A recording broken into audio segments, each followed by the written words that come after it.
All right.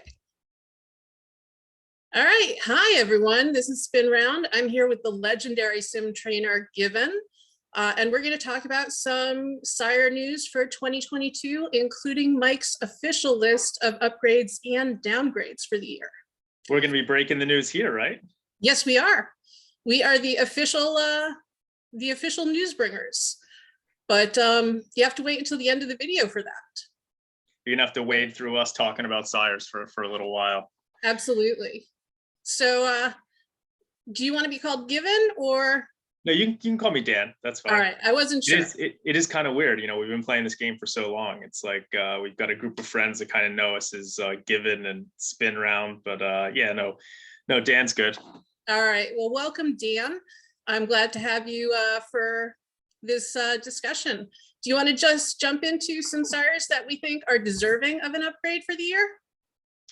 Sure. So, and I mean, I think at least for me, breeding is like the part of this game that is probably the coolest part.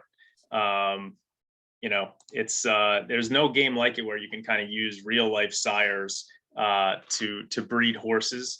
And yeah, every year Mike obviously comes out with upgrades, downgrades, and he does talk about how the ones that he publishes maybe aren't the full list. Obviously he's going to do a lot of upgrades and downgrades. So no, yeah, he talks about how he goes through thousands of sires and adjusts the ratings every year. So right, those are just the big movers. Right, exactly. And there could be some big movers that he doesn't announce, and so that's why I think it's good that we're going to talk about some of our thoughts.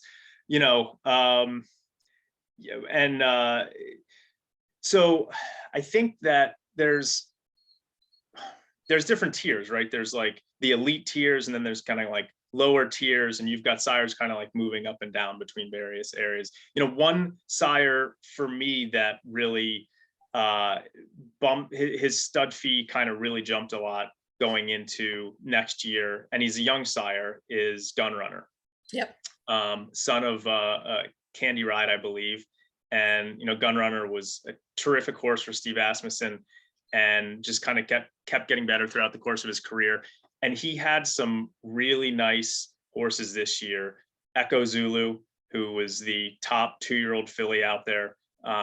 Also Gunite, who was a 2-year-old who won a big race up in Saratoga. And people love good 2-year-olds. So when you've got a sire like Gunrunner, who produces 2 world-class 2-year-olds that both win grade 1s during the Saratoga meet, the premier meet in racing, I think that gets everyone's attention. So Gunrunner's stud fee, and for me, there's a lot of things that go into probably how Mike rates sires. I don't think any of us are ever going to know exactly how he does it, but one of the tangible things for me that I really try and pay attention to is stud fees, because it's probably the easiest metric to track, which for me, and probably for a lot of people, because you can just kind of look it up. So my assumption is sort of that for Mike, it's also something that he can look at sort of like not as the end all be all, but as a guide. So Gunrunner stud fee was $50,000 in 2021. It's going up to $125,000, which is a huge increase. We're talking about his stud fee is now higher than Warfront. It's higher than Medaglia d'Oro. It's higher than Justify. That's not to say that he's going to be rated higher than all of those. I highly doubt that he will be, but it means something. So, Gunrunner stud fee goes from 50K to 125K. He's one of the ones that I would expect to get a nice bump for 2022. Absolutely, yeah. And in addition to the 2-year-olds you mentioned, he also had a couple of grade 2 winning 2-year-olds too. Papa Cap and Wicked Halo. So, he's not just a 2-horse wonder. I mean, he's hitting on all cylinders. He's also the leading juvenile sire for all sires in 2021. So he's really solid. What's interesting is so for me in the sim, with my experience, is that Candy Ride has really been a sire whose progeny in the sim typically do better when they're older. Oh, yeah, absolutely. And so I feel like if there's a sire like Candy Ride whose progeny typically do better as they get older, that maybe Mike originally programs their offspring potentially to have the same kind of like growth curves, so that maybe he had programmed Gunrunners to get better as they get older. Now we see Gunrunner being really successful with 2-year-olds. So does that mean that in the sim, he'll also, maybe reprogram him to maybe be a little bit more of a precocious sire. So that's something to keep an eye on. That's an interesting point. And I think Candy Ride, in real life gets really good 2-year-olds. He had Game Winner, who is, the 2-year-old champion a few years ago.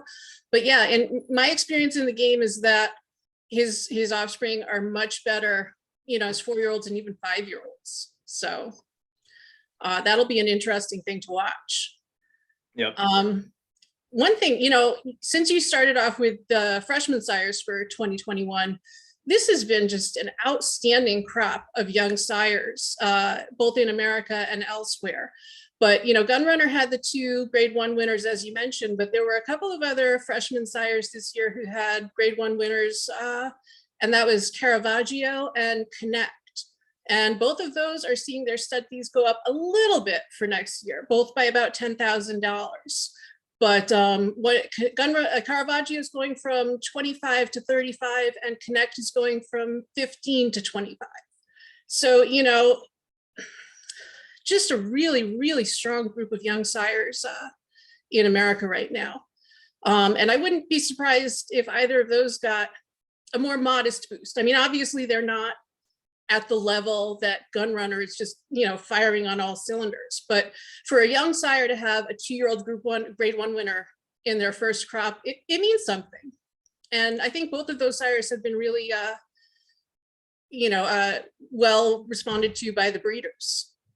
Yeah, for sure. And certainly sires that even if they do upgrade it, you're probably going to be able to get Connect, for 500, 600 credits. I know that there is the effect where when Mike announces the upgrades, people tend to overspend for those sires. So, I wanted to, touch on a couple sires, and we'll announce, what the upgrades are, later on. And so, but a couple other dirt sires that I thought had kind of like similar years in real life, because one of them had a really 1-star, and the other one had a lot of really good runners. And they're both kind of like dirt sprint, dirt miler type of sires that both had big stud fee increases, were Munnings and McLean's Music.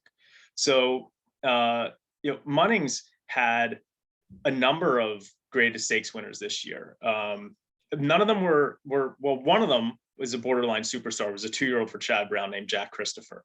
He was amazing. Yeah. For my money, I mean, Corniche, terrific for Bob Baffert. But I think that if Jack Christopher hadn't scratched out of the Breeders' Cup, it would have been a really good race between those two. So, Munnings had 7 graded stakes winners and 3 grade 1 winners. Jack Christopher, Kamari, Bonnie South, Ginobili, Money for Row, 5 really good horses that Munnings had this past year. And Munnings' stud fee the last 3 years has gone from 30,000 to 40,000, and now it's 85,000 for 2021. So I think that Munnings is a sire that people are going to probably want to look for, who might get an upgrade for 2021. And McLean's Music had one absolute superstar in Jackie's Warrior, one of the best 3-year-old sprinter milers that I've seen in a long time. And McLean's Music's been around for a little while. And so his stud fee actually went from 25,000 to 50,000. It doubled. And those are 2 sires in Munnings and McLean's Music that I think that people are also going to kind of want to look at, and they might be getting, a bit of an upgrade from Mike. But who knows? Those are just 2 ones that, I wanted to mention. If you're looking for kind of like more economical dirt sprint miler type of sires, I think those are both interesting. I think I picked up a McLean's Music share for around 600 credits last week, and I think that's a probably more than I would have paid for it a couple months ago, but since it might be getting an upgrade, and kind of the same type of thing with Munnings. Yeah, no, I definitely had Munnings on my list. Aside from, having so many graded winners, he has the 2nd most individual stakes winners for 2021 for North American based sires. And he had 18, and that was only second to Into Mischief, who of course is, just a powerhouse sire at this point in time. But, the other thing about Munnings that I like is that his grade 1 winners, he had a couple of 2-year-olds, but he also had an older female sprinter. He gets dirt, he gets some turf runners. He's definitely an interesting sire to watch. And I've got to say, he's a son of Speightstown, who I think is very underrated in the game. I think Mike has respect for him, but Speightstown is a really nice sire. And he's got some nice young sons coming up through the pipeline too. There was one other established sire that I really wanted to touch on, and that was Twirling Candy. And he's another son of Candy Ride. He's the kind of sire who's just been plugging away, getting better and better as the years go on. He really had an outstanding 2021. He had grade 1 winners Rombauer, who won the Preakness, Pinehurst, who won the Del Mar Futurity, and Beyond Brilliant, who won the Hollywood Derby on the turf. But, you know, overall, he's had a Belmont Oaks winner. He had a grade 1 winning female sprinter. He's also had a Queen's Plate winner, you know, on the Poly track. So his foals can really do a lot. And his stud fee is going from 40K to 60K for 2022. And he's one, you know, again, when you're talking about what value you can get in the sim, I've picked up a couple of Twirling Candy shares for about 350 credits over the last couple of months, because I really think he is deserving of a bump. Yeah, you know, it's funny, the Candy Ride line in the sim, I think some people sometimes stay away from because it doesn't have the sexy Mr. Prospector or Northern Dancer lines close up in it. And I think that you're right, that those are some of the best value in the game. I think Candy Ride is a sire who probably offers value in the game because of that. And an interesting thing, you're talking about Munnings and Speightstown, and they're both really good at getting all kinds of horses, sprinters, milers, dirt horses, turf horses, and Candy Ride's the same thing. So if I'm playing the game and I'm retiring a mare that was a dirt sprinter or a turf sprinter, or a miler or whatever, you know, if I'm doing a turf router, I'm going to use Dubawi or See the Stars or Frankel. Well, you know, there's a number of Camelot, you know, horses that are definitely, you're not going to breed a Dubawi and you're not going to say, hey, I'm going to get a dirt sprinter, right? Candy Ride, I feel like with Candy Ride, you never know what you're going to get. You could, and that's why he's versatile and offers value, so that for any kind of mare, I think that you'd be comfortable using Candy Ride. And Twirling Candy in real life is the same. I mean, the horses you were talking about with Twirling Candy, Rombauer is a dirt, you know, route grade 1 winner in the Preakness. Then Beyond Brilliant is a turf router. Gear Jockey, who I don't think won a grade 1, but I think won some graded races for Twirling Candy, is a turf sprinter. Like, so that whole, I've set a course record somewhere too. I think so, either Kentucky Downs really or nice, yeah, somewhere. He's a really nice horse. And so with the whole Candy Ride line, I feel like you're getting versatility there that you're not really getting if you're you know, using a sire that's really pigeonholed as a turf router or something like that. So I think I agree that it will be interesting. A turf sire that I know that both of us really like, that I just wanted to talk about really quickly, and I don't know if he'll be getting an upgrade this year or not. Probably deserves one, although he is already highly ranked, is Wooten Bassett, who is a sire that I know, because me and you were talking about him early last year, and we bred a ton of them. And I think we both picked up quite a few shares at the end of last year. Yeah, we picked up a ton of Wooten Bassett shares. Yeah. And Rob Scooby in the chat is one I turned him on to Wooten Bassett. He won the Breeders' Bowl turf sprint, or juvenile turf sprint, I think, with a Wooten Bassett. And he's just absolutely exploded. I mean, so Wooten Bassett's stud fee in 2020 was 40,000 euros. Last year, it more than doubled to 100,000 euros. And this next year, it's going to 150,000 euros. So, you know, Wooten Bassett is, if I'm looking at the turf stud fees in the world, you've got Dubawi is tops with Frankel, Kingman, See the Stars is 4th. Wooten Bassett right now is the 5th highest turf stud fee in the entire world. And I think that he clearly got a bump in ability last year. I've got a lot of nice Wooten Bassets. You have nice Wooten Bassets. But he still probably is a little bit undervalued by people in the sim.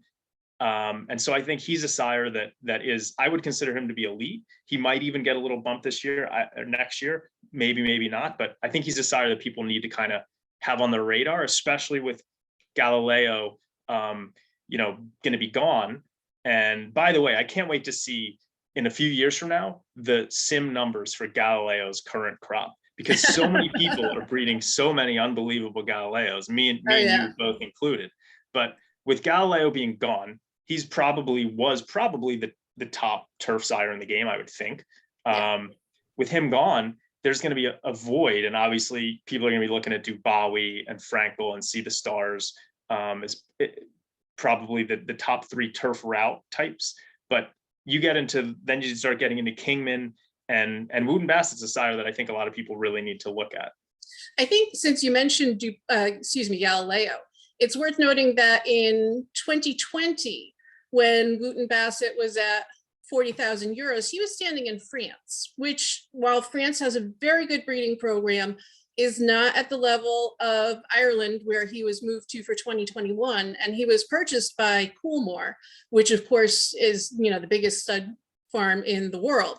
But that's where Galileo stood. And they purchased him specifically because they have so many Galileo line mares, sons of Galileo mares, and to a lesser extent, some sons of Scat Daddy, or daughters of Scat Daddy and Scat Daddy's son, No Nay Never.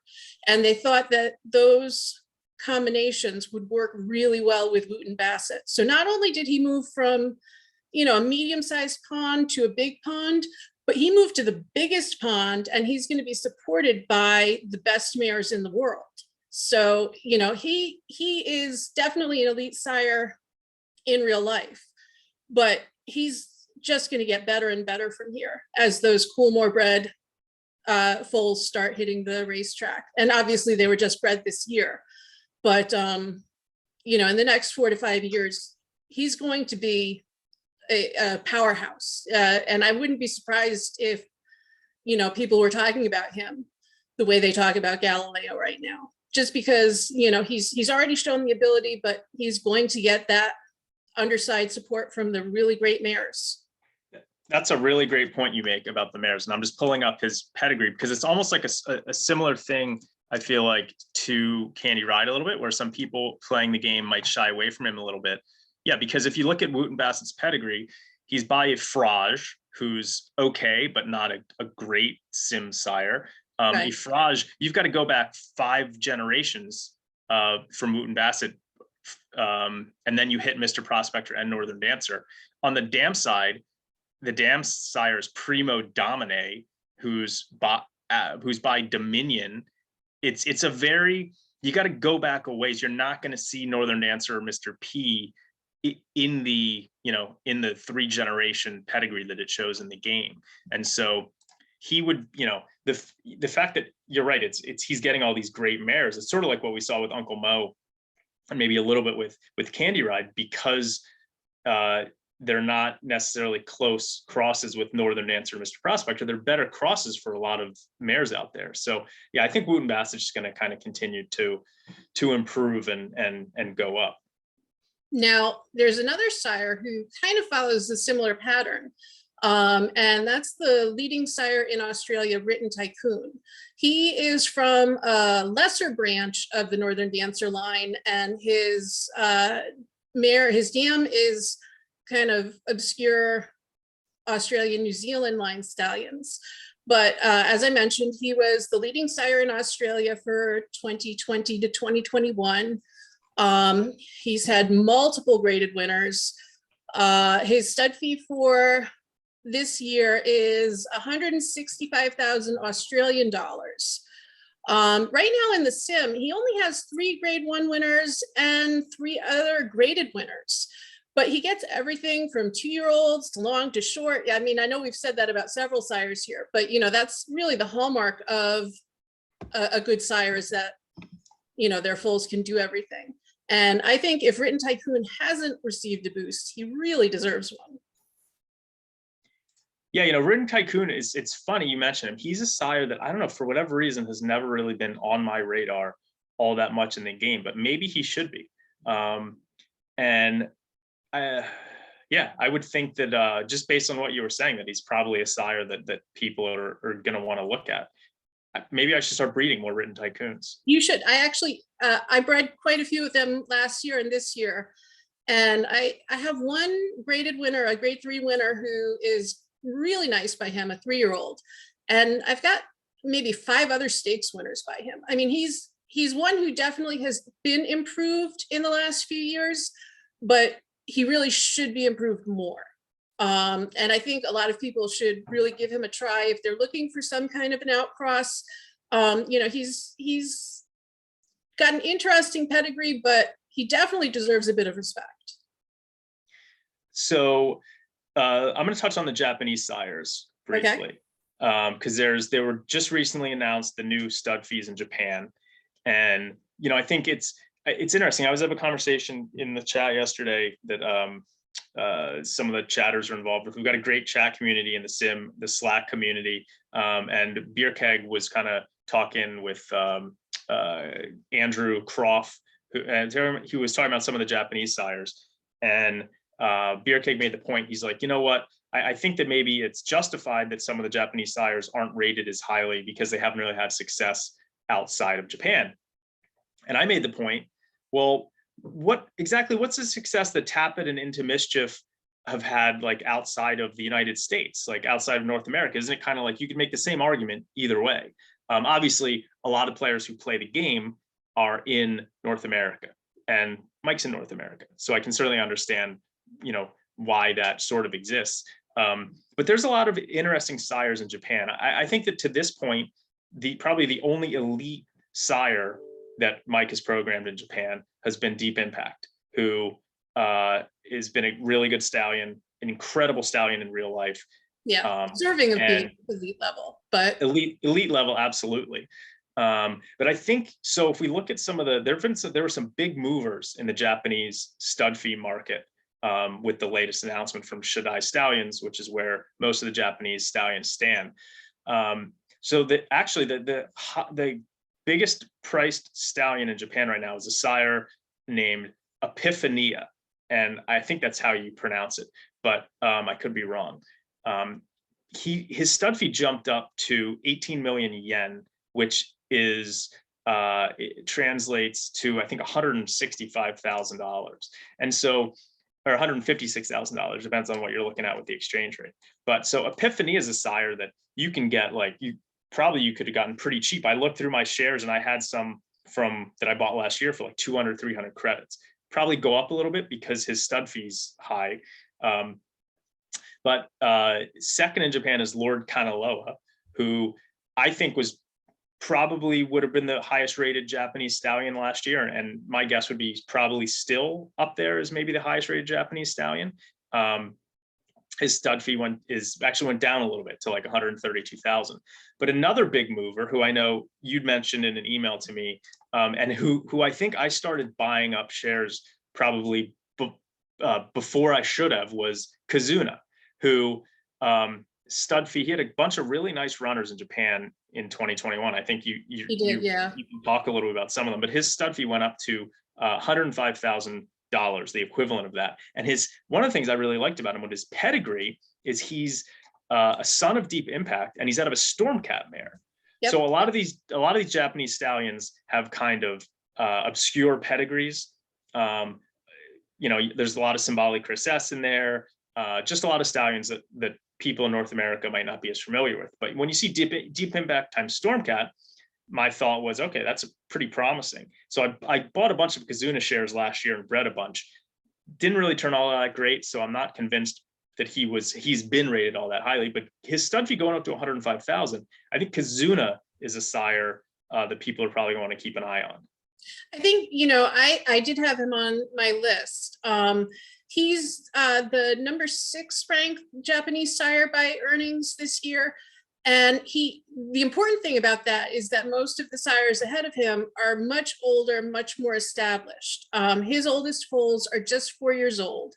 He just got his first Group 1 winner recently, but he's had 6 or 7 group winners just this year.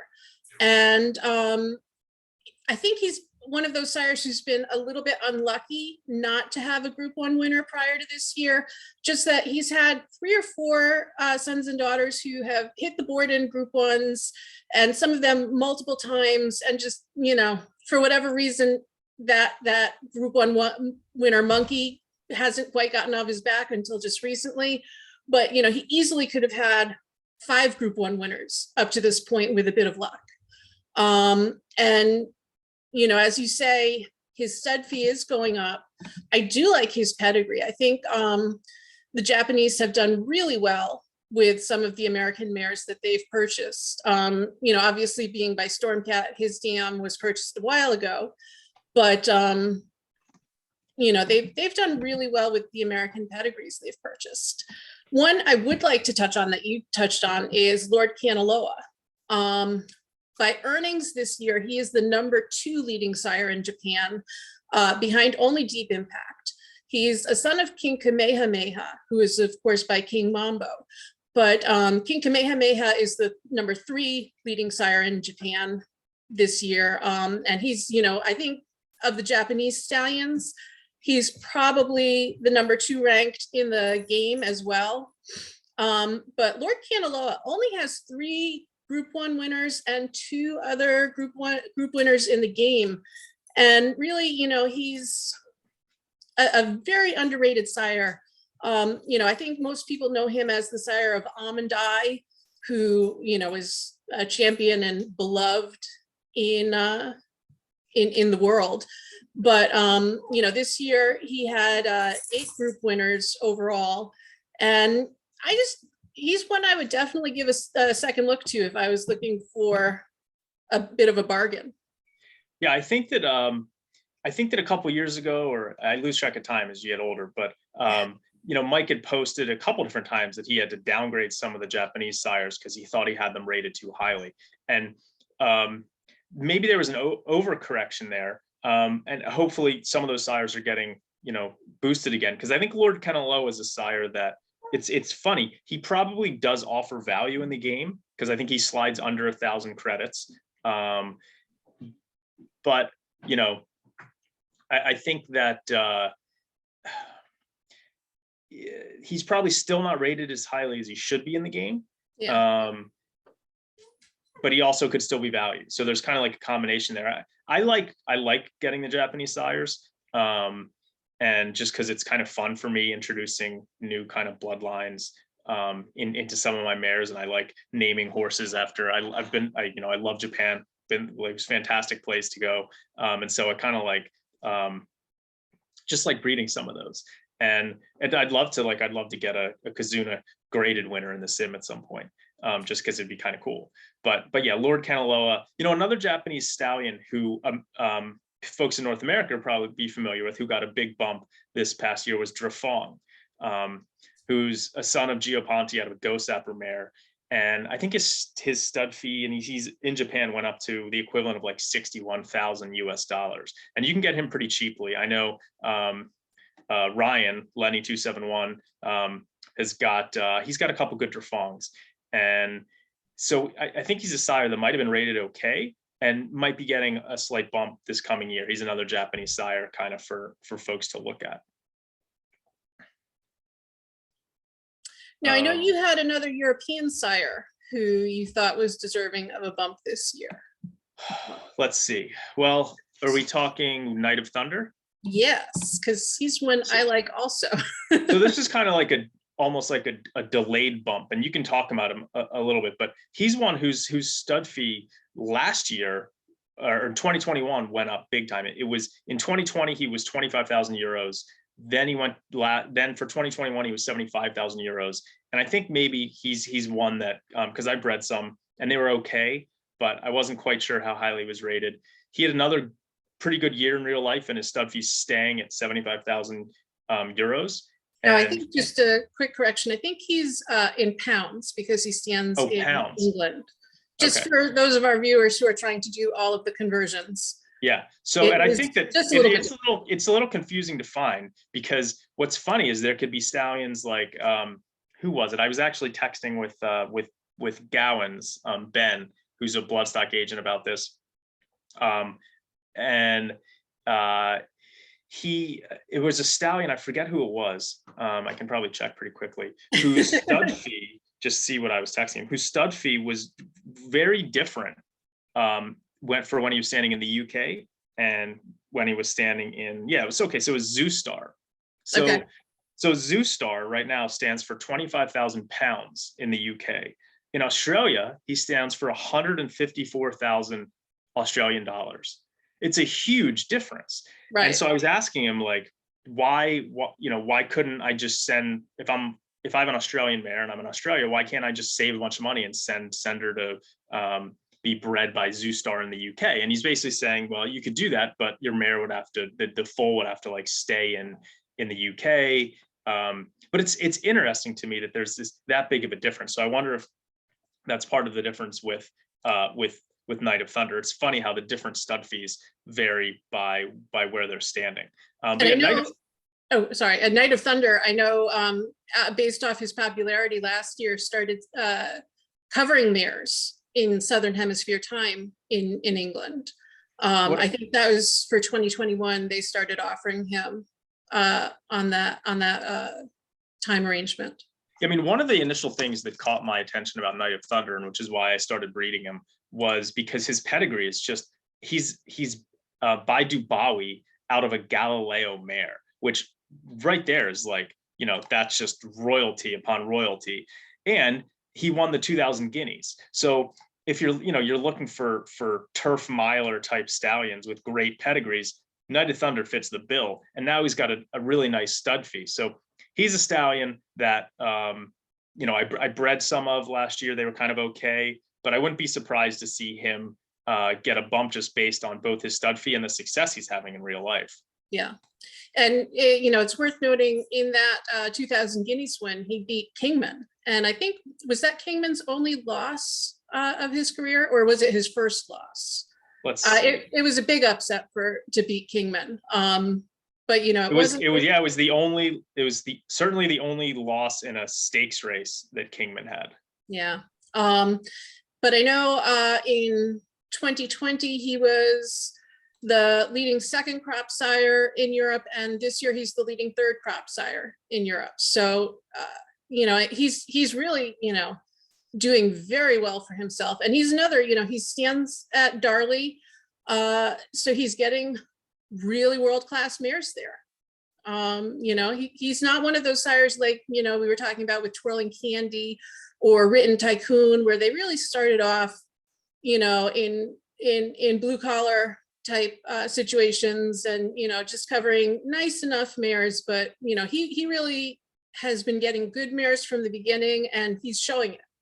And, certainly not to say he's not a good sire, but he's got everything going for him. And he's another that, you can really expect him to just get better and better. Yeah, I mean, the two predominant turf lines, I would say, among the Northern Dancer group are probably the Savage Wells line and the Danehill line. And Night of Thunder is kind of like the perfect sire to send your Danehill mares to, because he's, by Dubawi, who's world class, but doesn't have the Northern Dancer in his pedigree unless you go way back. Right. And then you've got the Galileo line. And so there's tons of there's so many Danehill great stallions in the game. And it's funny, trying to think off the top of my head, but there's so many of them. Like, let's see, you're looking at, what do we have? Fastnet Rock, Schnitzel, I Am Invincible Spirit, and crossing with Night of Thunder is probably a pretty good option for those types of stallions in real life, and could become viable in the sim too, depending on, how Night of Thunder is rated.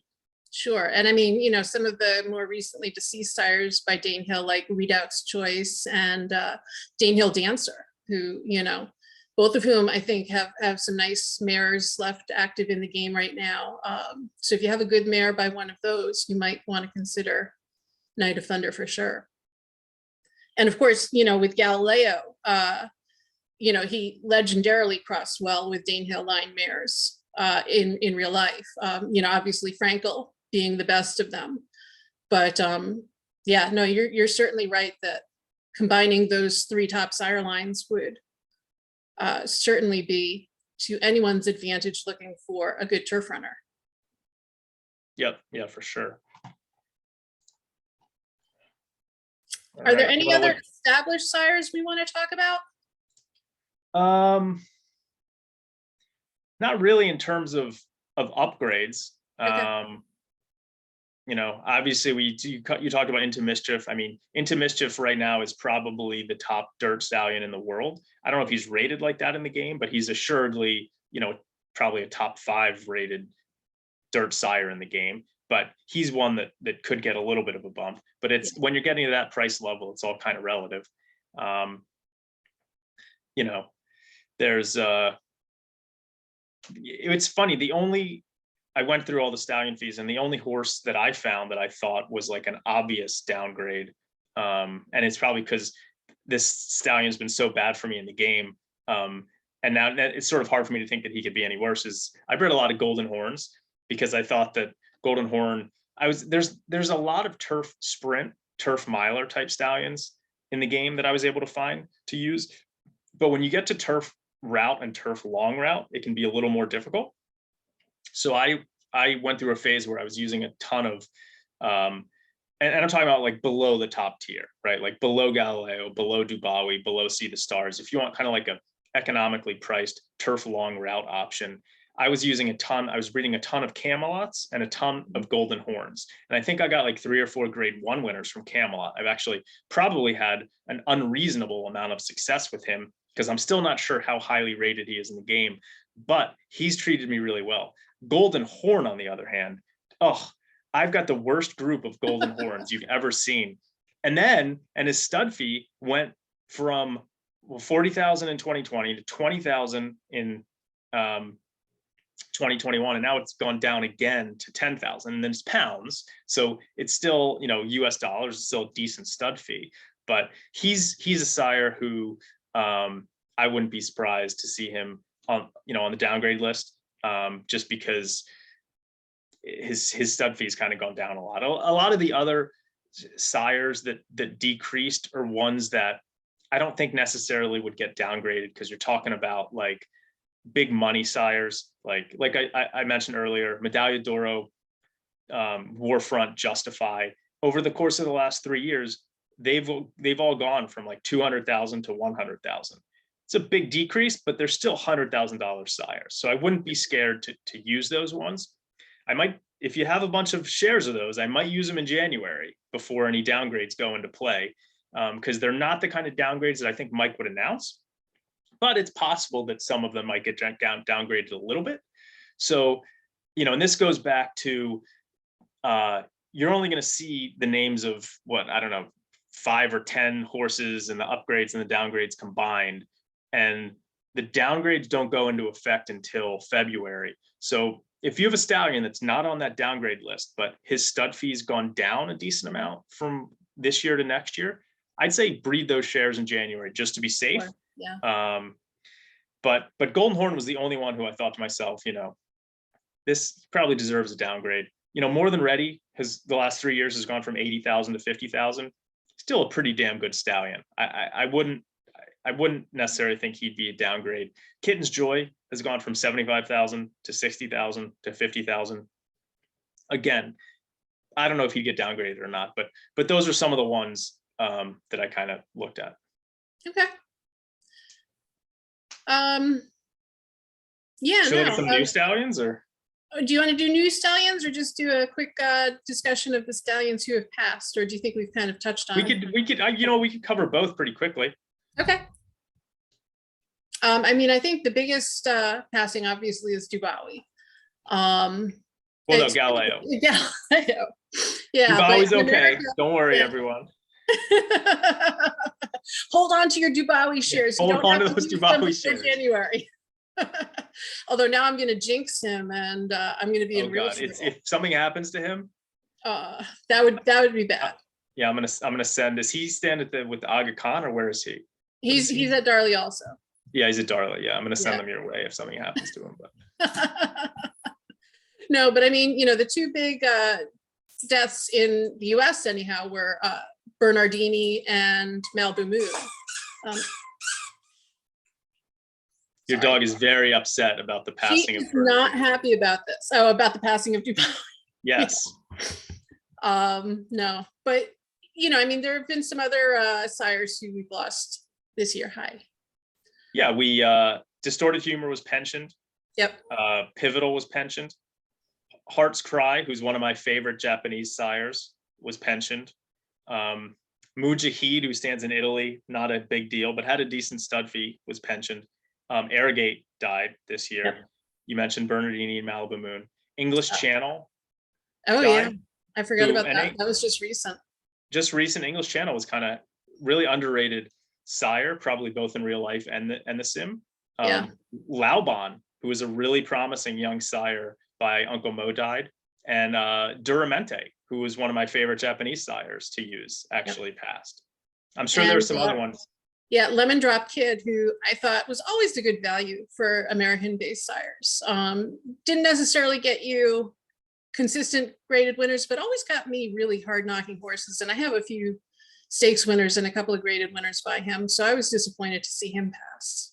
I have a great Lemon Drop Kid story. The first time I went to Lexington and I went to Three Chimneys, I was just walking around to the different stalls, looking at the stallions, and King Mambo and Lemon Drop Kid were right next to each other. And I went up to King Mambo's stall and I went up and I was going to like try and pet him. And they freaking tried to bite me. Like really nasty. King Mambo was just like trying to savage me, trying to get at me. And I'm like, what is this horse's deal? And I look over at Lemon Drop Kid, and Lemon Drop Kid's like peering over the stall, like, yeah, that dude's an asshole. Like, he's not a nice neighbor. And then I go over to Lemon Drop Kid, and he's like the friendliest horse and was really gentle. So I always kind of think about King Mambo and Lemon Drop Kid sort of together. But I have to say, I have a fond memory of Lemon Drop Kid too. I was at his Belmont Stakes win many a year ago. And my father actually bet an exacta with Lemon Drop Kid and Vision and Verse. And of course, they were both pretty big bombs that day. So we had a nice dinner that night. Wow, just to put it mildly. I think he only had like $2 on it, but it was a good payoff. So Lemon Drop Kid has always had a nice, fun. That's great. So we both have fond memories of Lemon Drop Kid. That's nice. Yeah. So goodbye, nice sire. All right. Shall we go into the young sires? Go ahead. All right. Well, I mean, obviously in America, the big guy is Essential Quality. He was the 2-year-old champ last year. He is potentially the 2-year-old champ this year. It's between him and Medina Spirit. He's entering Set It Darley for $75,000. He's the son of Tappet. What more do you want? Essential Quality, I've spent so much money trying to beat him in races that it was just like basically impossible. Just a really, I don't think he ever showed himself to be like a superstar, but in terms of like running super fast speed figures, but he just showed up to every race. There's really not much bad you can say about Essential Quality. I don't think he's going to be rated as highly out of the gate as Triple Crown winners like American Pharaoh and Justify were. Yeah. But I think that he's not going to be that far behind. So yeah, I think that Essential Quality is probably the top new stallion in the US. It certainly will be in the sim.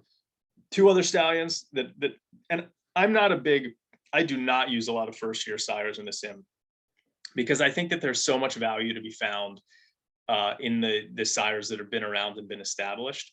And I think that people tend to overspend a little bit for first year sires. I get the excitement about it, but I don't typically use them as much. I think underneath Essential Quality in North America, the 2 that I would be looking at would be Charlatan, who I think was actually more talented than Essential Quality. And I think he's the son of Spitestown, but Charlatan was just brilliantly talented for Bob Baffert, a sprinter, miler. I think he's going to stand for 50,000. And the other one is Maxfield, who is starting out. Maxfield's starting out at 40,000. He's the son of Street Sense out of a Bernardini mare. And I think that if you're looking for, I think both Essential Quality and Maxfield are going to be producing a lot of dirt milers and dirt routers in the game, whereas Charlatan would be more of a dirt sprinter, dirt miler type. But those are the three in the US that kind of caught my attention among the first year sires. And I think I agree with you on Charlatan that he was brilliantly fast. And again, I agree that Essential Quality wasn't brilliant. He was more of a workmanlike horse, but he got the job done an awful lot with his style. But Charlatan, a son of Speightstown, and we were talking about my love of Speightstown earlier when we were talking about Munnings. So I wouldn't be surprised to see Charlatan. He's out of a Quiet American mare. So I wouldn't be surprised to see his offspring do a little bit of everything. But, obviously we'll find out. Now, I agree with you. I don't use freshman sires very often, or at least not with my top mares. If I get a good deal on one, maybe throw it to a mid-level mare, someone I'm looking to breed, but not hoping for the best out of. Well, I guess you always hope for the best, but you know what I mean? Yeah. So there's a lot of risk involved when you go with those freshman sires. Yep. But if we turn to Europe, the obvious big name is St. Mark's Basilica. He was the Cartier Horse of the Year this year, champion 3-year-old. He was last year's champion 2-year-old. He was everything that Essential Quality was, but more. He was very impressive. He won 5 Group 1s. He beat the best of the best. He beat older horses. He beat the best 3-year-olds. And he's a son of Siuni, who is another sire we didn't really talk about as possibly being an upgrade, but I think Siuni is a very, very good sire in Europe. And I think he's well rated as well in the game. And he's going to be standing for 65,000 euros. Yeah, I think that when it comes to Europe, I think there were 2 stallions that really caught my eye. One of them was St. Mark's Basilica. And I think that if I was looking for more of like a 10 to 12 furlong horse, I'd probably be looking at him. I think that a stallion who is just as exciting to me, but is probably more of a miler type is Palace Pier, who I think they're actually both starting off at the same stud fee, I think. And Palace Pier's by Kingman. And Palace Pier won 4 grade 1s in the UK at a mile. So I think he's kind of like the brilliant miler to contrast with St. Mark's Basilica as kind of like a long router type. And so I think that both of those horses are just as talented and will be just as good as stallions as Essential Quality, but you may be able to get them a little bit cheaper than Essential Quality. Right. So, those are the 2 in Europe would be Palace Pier and St. Mark's Basilica that I would be looking at. Yeah, absolutely. Palace Pier was a very brilliant miler. And he won Group 1s both as a 3-year-old and this year as a 4-year-old. So he's certainly got a lot of potential. I'll just throw one more freshman sire out there, and that's Contrail. He's a son of Deep Impact, but he's actually from the family of Essential Quality, which I think is interesting and goes back to what we were talking about with how the Japanese have done so well with the American mares they've picked up. He won the Japanese Triple Crown while he was unbeaten, but he did eventually lose. He finished second last year to Almond Eye in the Japan Cup. And this year he only made 3 starts and he only won 1 race, but it was the Japan Cup. And he was very brilliant. He's one that a lot of Japanese fans were really proud of, and he entered stud at 12 million yen, which is about $100,000, and I think he's going to get a decent rating. Yeah, I mean, he's got the highest stud fee of US dollars equivalent of any of the new stallions. Yep. So I don't think he'll probably be rated as highly as Essential Quality and maybe Palace Pier and St. Mark's Basilica, but who knows, maybe he will. But yeah, he's one that I'll certainly be looking at what his cost is as a sire to potentially use. One other Japanese sire I would mention would be Poetic Flare, who's a new Japanese stallion over there. I'm going to check really quickly what what's his race record over there. Poetic Flare won the 2000 Guineas. So he's actually an Irish bred who's going to go over and stand in Japan. And they've been starting to import more and more stallions, as we talked about kind of with Dre Fong earlier. So that's a first-year stallion in Poetic Flair that you could look at. And then a couple ones in Australia that I'd touch on really quick. And it's the Australian stallions kind of have a little bit more of sometimes obscure breeding, especially if they're not out of the Danehill bloodlines. But I think that there's 3 new stallions in Australia who are all kind of intriguing to me, that are going to be probably cheaper than some of the other first-year stallions. And one of the things for me is that the Australian sires tend to be turf sprint to turf mile, which is, you know, one of the harder genres, divisions in the game to kind of get graded stakes in. So I tend to not breed as many, but Bivouac is a son of Exceed and Excel, who's I think standing for the equivalent of 46,000 in his first year. Old Kirk and Farnan. Old Kirk's a son of Written Tycoon. Farnan's a son of Not a Single Doubt. Both of them are starting their stud fees in Australia at right around 40,000. And so I think those 3, Bivouac, Old Kirk, and Farnan, could be interesting first-year Australian sires to kind of look at. That's an interesting play. I know, you know, obviously the Australian sires have already started standing, you know, on Southern Hemisphere time, but I wonder sometimes if the Australian freshman sires get ranked as highly as some of the European and North American sires. I honestly, I think they don't. And sometimes, you know, maybe they should get a second look. I think Mike jokes sometimes that he hears a lot from there's a loud Australian contingent that emails him a lot about, you know, making sure that the Australian sires are rated, you know, highly. And right. So, you know, might be worth trying to use some of those stallions early on, especially if their fees aren't that, or if their cost in the sim isn't that high. That's fair enough. Yeah. And I have heard also, both from Mike and from some of the Australian players who email him, that they have a lot of dialogue going back and forth. So certainly that's something to keep in mind. Should we talk about the official lists now? Go for it. All right. Well, why don't we start with the downgrades? Let me just pull it up real quick because, you know, I have no memory. So you have one that you were right about, and that was Golden Horn. He is going down for all the reasons you mentioned. The other 4 that are going down officially, obviously, and as we mentioned, you know, your dog is not happy about these downgrades. She just lost her toy. She has so many Golden Horn shares that she's sitting on, and you've just ruined her Christmas. Well, I'm sorry, Cassidy. Yeah.